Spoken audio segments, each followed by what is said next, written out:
सभी को नमस्कार।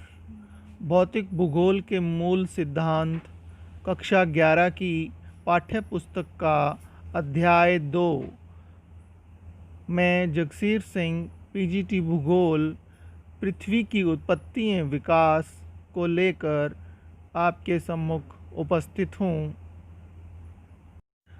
प्राचीन काल से ही अंतरिक्ष मनुष्य के लिए एक पहेली बना हुआ है। रात के दृश्य को देखने पर हमें असंख्य तारे नज़र आते हैं और कई खगोलीय पिंड भी। इस चित्र को देखकर क्या आप कुछ प्रश्नों के उत्तर दे सकते हैं? जैसे आकाश में कितने तारे हैं? ये तारे कैसे बने? क्या कोई आकाश के अंत तक जा सका है? इन सब प्रश्नों के उत्तर देने के लिए हमें पृथ्वी की उत्पत्ति के संबंध में जानना होगा। बहुत से दार्शनिकों व वैज्ञानिकों ने अपने तर्क व अनुमानों के आधार पर पृथ्वी की उत्पत्ति के संबंध में अपने विचार दिए हैं, जिनमें इमैनुअल कांट भी एक हैं। 1796 ईस्वी में गणितज्ञ लाप्लेस ने इमैनुअल कांट के विचार का संशोधन प्रस्तुत किया, जो निहारिका परिकल्पना के नाम से जाना गया।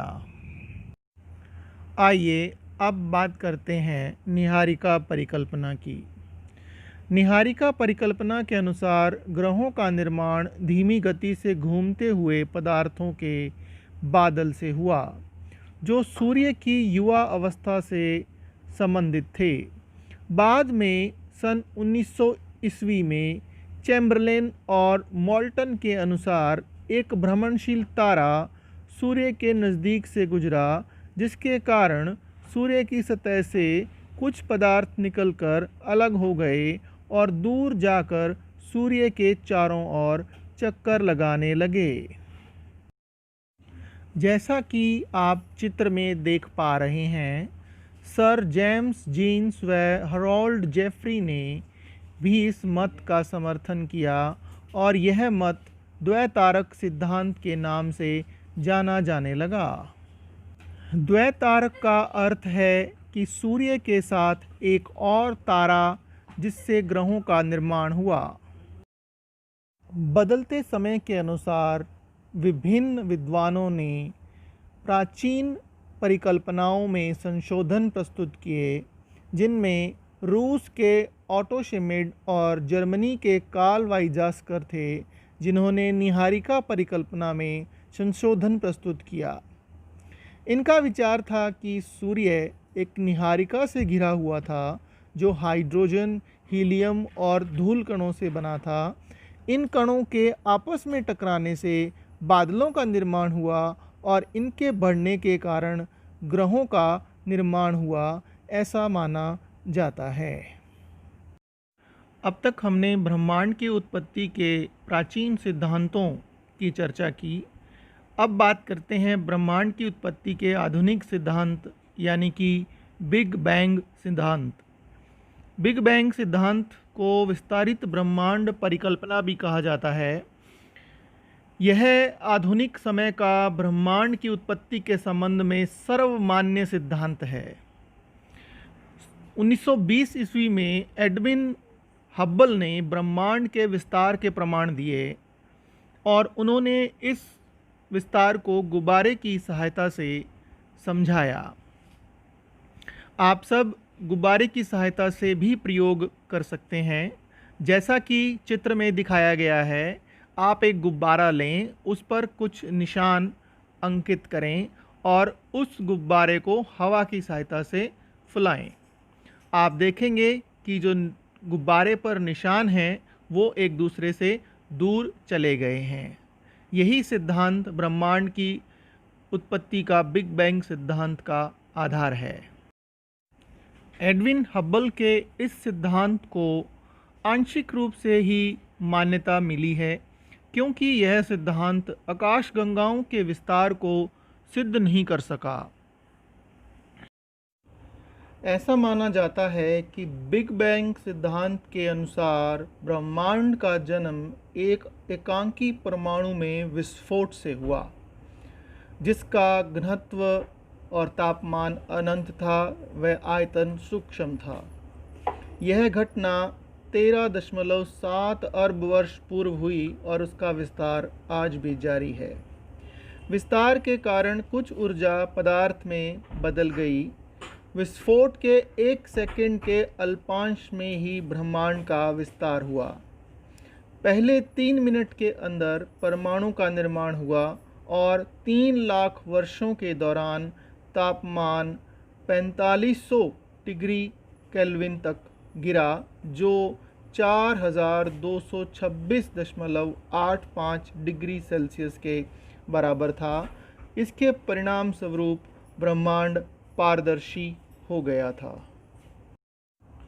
ब्रह्मांड के शुरुआती निर्माण चरण में ऊर्जा और पदार्थ का वितरण असमान था, जिसके कारण गुरुत्वाकर्षण बलों में विभिन्नता मिली। इसके परिणाम स्वरूप पदार्थ यहाँ वहाँ एकत्रित हुए और यही एकत्रण आकाशगंगाओं के विकास का आधार बना। जैसा कि आप सब जानते हैं, आकाशगंगा असंख्य तारों का एक समूह है और हमारी आकाशगंगा, जिसे मिल्की वे कहते हैं, आप चित्र के माध्यम से देख सकते हैं। एक आकाशगंगा का व्यास 80,000 से 1,50,000 प्रकाश वर्ष हो सकता है। यहाँ प्रकाश वर्ष समय का नहीं बल्कि दूरी का माप है। एक प्रकाश वर्ष में 9.46 गुणा 10⁻12 किलोमीटर के बराबर दूरी होती है। आकाशगंगा के निर्माण की शुरुआत हाइड्रोजन गैस से बने विशाल बादलों के इकट्ठा होने से होती है, जिसे निहारिका कहा जाता है। आइए अब चर्चा करते हैं प्रकाश वर्ष की।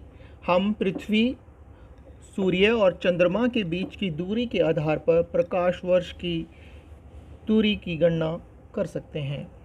पृथ्वी और सूर्य के बीच लगभग 14,95,98,000 किलोमीटर की दूरी है, जिसमें प्रकाश 3 लाख किलोमीटर प्रति सेकंड की दर से चलता है और इसके अनुसार सूर्य और पृथ्वी के बीच जो दूरी है उसको अगर हम प्रकाश वर्ष में गणना करें तो वो 8.3 मिनट प्रकाश वर्ष के बराबर होगी। आइए अब चर्चा करते हैं ग्रहों के निर्माण की। वीडियो के माध्यम से आपको नज़र आ रहा होगा कि तारे निहारिका के अंदर गैस के गुंथित झुंड के रूप में हैं। इन गुंथित झुंडों में गुरुत्वाकर्षण बल से गैसीय बादल में क्रोड का निर्माण हुआ और इस गैसीय क्रोड के चारों तरफ गैस व धूलकण घूमती हुई तश्तरी के रूप में विकसित हुई। अगली अवस्था में गैसीय बादल का संघनन आरंभ हुआ और क्रोड को ढकने वाला पदार्थ छोटे गोले के रूप में विकसित हुआ। इन्हीं छोटे पिंडों के संगठन से बड़े पिंडों का निर्माण हुआ और वह पिंड बड़े होकर ग्रहों का रूप ले चुके थे। निहारिका को सौर मंडल का जनक माना जाता है। हमारे सौर मंडल में सभी ग्रहों का निर्माण 5 से 5.6 अरब वर्ष पूर्व शुरू हुआ और सभी ग्रह लगभग 4 से 4.56 अरब वर्ष पहले बन चुके थे। हमारे सौर मंडल में सूर्य, 8 ग्रह, 63 उपग्रह, लाखों छोटे पिंड, क्षुद्र ग्रह, धूमकेतु और धूलकण हैं। ग्रहों को आंतरिक और बाहरी ग्रहों में विभक्त किया गया है, जो क्षुद्र ग्रहों की एक पट्टी से अलग होते हैं। आंतरिक ग्रहों में 4 मुख्य ग्रह, जिनमें बुध, शुक्र, पृथ्वी व मंगल है, जबकि बाहरी ग्रहों में बृहस्पति, शनि, अरुण व वरुण हैं। संरचना के आधार पर आंतरिक व बाहरी ग्रहों को अलग किया गया है। आंतरिक ग्रह पार्थिव हैं, जो कि पत्थर से बने हुए हैं, जबकि बाहरी ग्रह जोवियन हैं, जो कि गैसों से बने हुए हैं। वह आकार में पार्थिव ग्रहों से बड़े हैं। क्या आप जानते हैं प्लूटो एक बोना ग्रह है और यह हमारे सौरमंडल का भाग नहीं है। अंतर्राष्ट्रीय खगोलकी संगठन ने अपनी बैठक में यह निर्णय लिया कि यह एक बौने ग्रह के बराबर है।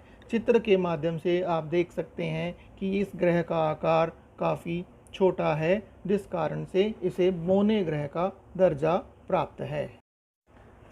वीडियो के इस भाग में इतना ही। अगले भाग में हम चंद्रमा की उत्पत्ति, पृथ्वी का निर्माण व पृथ्वी पर जलमंडल, स्थलमंडल, वायुमंडल और जीवन की उत्पत्ति के संबंध में चर्चा करेंगे। धन्यवाद।